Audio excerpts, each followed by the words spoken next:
Evil Dead is a movie franchise that a lot of people love. I mean, in general, Sam Raimi does an excellent job at the whole campy and funny, but somehow serious movie style.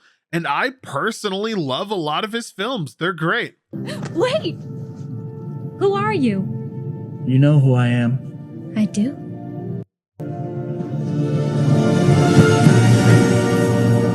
My favorite Evil Dead related movie, for example, is Army of Darkness, probably the best one, and you can argue with me in the comments. So when I was approached with the idea of playing a competitive version of Evil Dead in the same vein slash genre, I said slash out loud, can't believe that, as Friday the 13th's game, I gotta say I was interested. There's something completely awesome about the idea of taking what Evil Dead is, theoretically, and putting it in a video game format. I mean, Ash straight up has a freaking chainsaw arm and uses a shotgun quite liberally. That's it. Go ahead and run. Run home and cry to mama. The question, though, is did it translate well with how the studio handled it? Did Saber Interactive manage to somehow take a beloved franchise and shove it into video game format for everyone to enjoy? The answer, quite simply, is yes, for the most part, but man, does it need some tender love and care to truly shine for what it could be. Let me explain.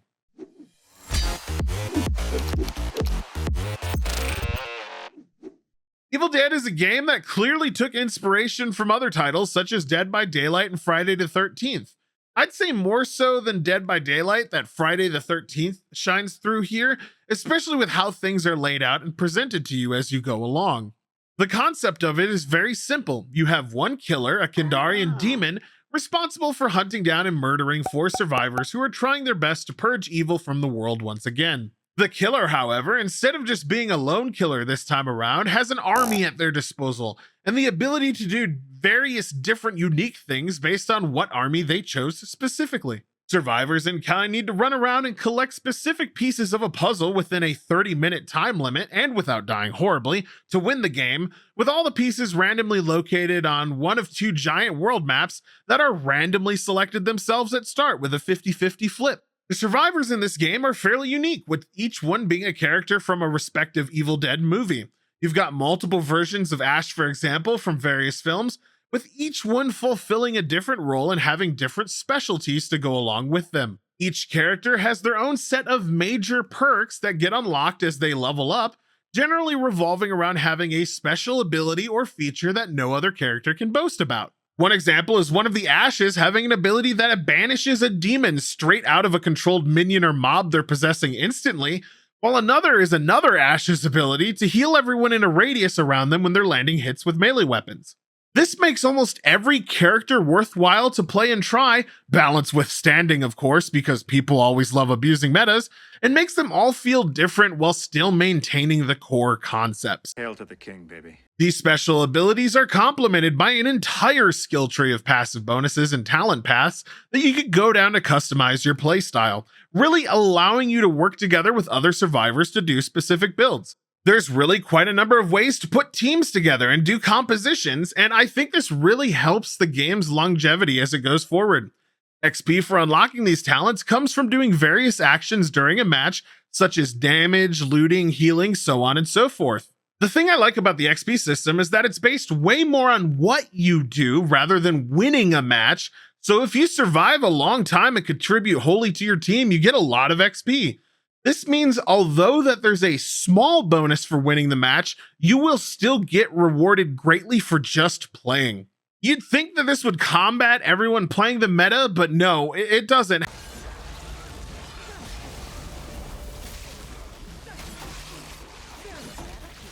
Oh, I can't do anything, I'm dead. However, I'll get more into that in a little bit. Playing as evil is a total blast. Honestly, I could say it's probably the most fun I've ever had in a game like this as a killer, and the armies and customization options just make it all the more fun. There's 3 evil armies that you command, with each one taking a page from a specific Evil Dead movie as reference. Personally, my favorite one is the Deadites. I just love their lightning focus and puppet mastery sort of deal, but they're all good in their own way. Each evil army has a commander or primary hero that's in charge of them, able to be summoned in battle based on in-game talent points that you earn through doing certain things. Survivors get these as well. They're things like health, stamina, and fear resist for them. But for evil, it's minion strength, boss damage, possession damage, trap strength, so on and so forth. Survivors get skill points by looting chests around the map, giving them bottles of, I guess you could say, wine, for lack of a better word, that provide them skill points specifically, while evil has to scare the shit out of the survivors, hurt them, or kill them viciously to level up. Evil gameplay in the early stages of the game consists of flying around trying initially to find the survivors, while picking up these floating orbs of demonic energy just lying about to fuel your resource pool. Resources can be spent on things such as traps, which fear survivors and make them take more damage as well as be possessable, portals which summon minions, and elite portals for minions and boss spawns. Playing evil is all about knowing when to put stuff where and really understanding how to get ahead of the survivors, with a lot of it being luck and more about impeding or stopping them rather than killing them outright. I genuinely don't know. But you know what? I want the car though. This is my car, dude. This is my car. When you're evil playing against a team that's decent, but just trying to enjoy the game and not abusing meta strategies, it's an incredible amount of fun, as there's this constant back and forth dynamic that happens. The same goes for survivors. If the demon isn't trying incredibly hard, the game feels the way it should at that point and flows very well. Again, it doesn't matter if you win or lose. It's about what you do along the way through the game, but unfortunately, there are definitely balancing issues with that entire thing. Games like this always have issues with balance at launch. If you look back to Dead by Daylight, there were a huge number of broken and overpowered things that could be abused, which people did, which caused a lot of issues. Hell, I'd say even now, Dead by Daylight is nothing but a sweat and meta fest for most people, and that's a shame because for me, that really takes the fun out of a game. There are a lot of balance issues right now in Evil Dead. It's incredibly easy to essentially stack certain things as survivors, like grabbing all the healing characters, and just ruin the game for anyone who plays Demon. I've run into this constantly, and I'm already seeing guides for it being spouted around, which is just a darn shame, as I was hoping for it to last a while longer without it being meta'd to death. I love that he can just infinitely heal, though. There's also a meta forming already on how to play the map, basically full-on sprinting non-stop to each objective with said healing characters, essentially making it so the demon never gets a chance to level up and cannot do anything to stop those meta survivors from winning. It's a huge pain in the ass, and it also denies the demon any reasonable XP. The same can be said through the demon armies though, the undead ones specifically right now having an issue and an insane exploit people abuse, focusing on upgrading the flute skeleton for a damage bonus, and then maxing possession of simple skeletons and just 2 or 3 shotting survivors for several hundred damage a hit.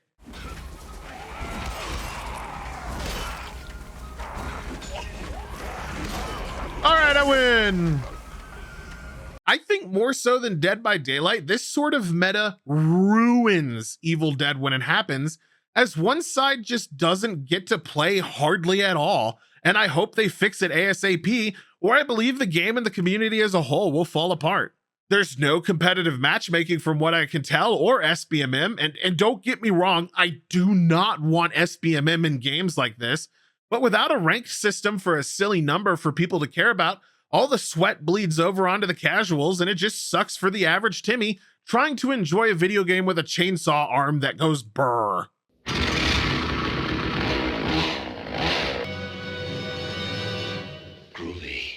So if you're listening, devs, Saber, please get on this ASAP. I think your game has a lot of potential, but you need to stop the insane ways of metaing certain things immediately, or you're going to heavily start bleeding players. Funny enough, with Evil Dead, there's a single player portion to the game that I didn't expect, with these sort of chapter tapes representing certain points in franchise history. These missions each have their own set of challenges and things you need to overcome to finish them, with each one providing a reward for doing so. Some of them will unlock more characters for you to play, and others will unlock alternative skins, so they're worth doing if you're capable. Fair warning though, there's 2 or 3 of them that are incredibly difficult for the average person to beat, so it'll require multiple tries. Just remember to hoard your in-game healing items and use them on the boss sections. There's a lot to be said about stealth and knowing where things spawn too, which is preset on the missions themselves. There's voice acting to accompany these missions and lots of little Easter eggs to find. I mean, I appreciate it.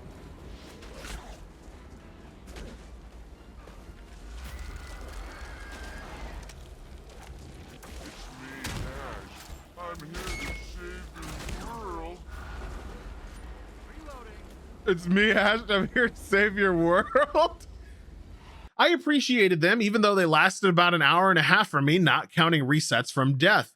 It was just unexpected and they were cool as an addition, so yeah, neat. Visually, the game's super pretty. It's a dark but still legible and able to be seen world with lots of chaos and thrown around and evil demony looking things all over the place for you to encounter. The level design as far as visuals is really solid, with both maps being incredibly unique in their own right with specific points of interest. It doesn't feel like any of the locations in the game are copy pasted or rushed, with each one having its own unique buildings and style to complement what it's supposed to be. You have your hotels, gas stations, swamp shacks, broadcasting centers, etc., all looking good and visually appealing. They're great. The water, sky, and foliage of these zones are also solid. Again, no complaints about how the game looks in the slightest in that regard. Character models are top notch, all highly detailed and well done visual representations of their movie counterparts.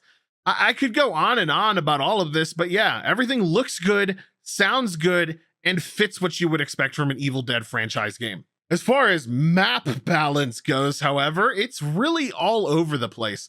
The winter map being especially awful for demons if people just rush the objectives. My biggest complaint is that on that map, there's hardly any traps you can place at certain points of interest to really impede survivor progress, leading to less than 10-minute games that feel unfulfilling. They need to work on that too.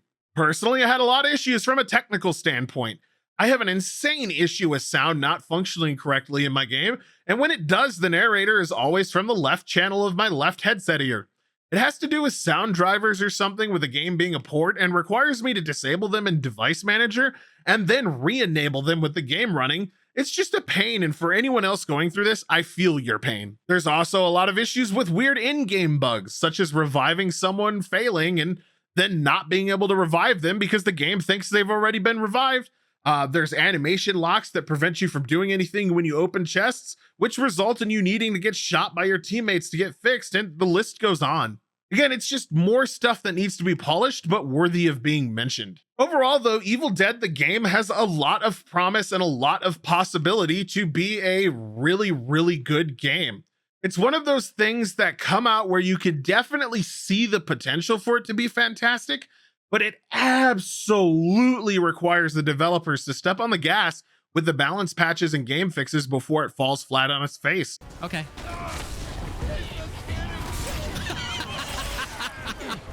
Can I not trust my own countrymen? Hey, we won again! Woo! I think this game needs proximity voice so much to really get in character. I really enjoy when matches are between a demon and survivors who aren't metaing everything. It feels good. It's the most fun in that moment and really stands out among other movie games as a solid title when that's the case. Honestly, like I said, I have more fun playing the bad guy in Evil Dead than any other horror game, and that says a lot, but the issues, you know? It's tough to review because of that. One game can be incredibly fun and the next extremely depressing and unenjoyable. So let me do the best to break it down as I normally do. All right, you primitive screwheads, listen up. See this? This is my review. Gameplay gets an 8 out of 10. It's incredibly fun just based on the gameplay itself and not how other people act. I really enjoy both sides, especially with friends. Story gets a 4 out of 10. I mean, there's single player stuff, but not really any story. It's hard to rate this category because if there was no story mode, I wouldn't include it, but they did add story missions, so I have to rate them based on that, and they're okay, but nothing special, and honestly kind of lackluster. Graphics get an 8 out of 10. They're solid. They look great, and they didn't copy paste everything everywhere. Great lighting too. Audio gets a 6 out of 10. I had a lot of issues with it, but when it works, it's good. It's good audio. It just did not work for me most of the time. And finally, value gets a strong 8 out of 10. It's $40, and I can easily see someone putting over 40 hours into this game. It's very replayable, and with a carrot on a stick XP system, you can bet people will go over that. I think I'm at 30 hours already personally, and I plan on playing a lot more. This leads me to giving Evil Dead, the game, a final current score of 7 out of 10.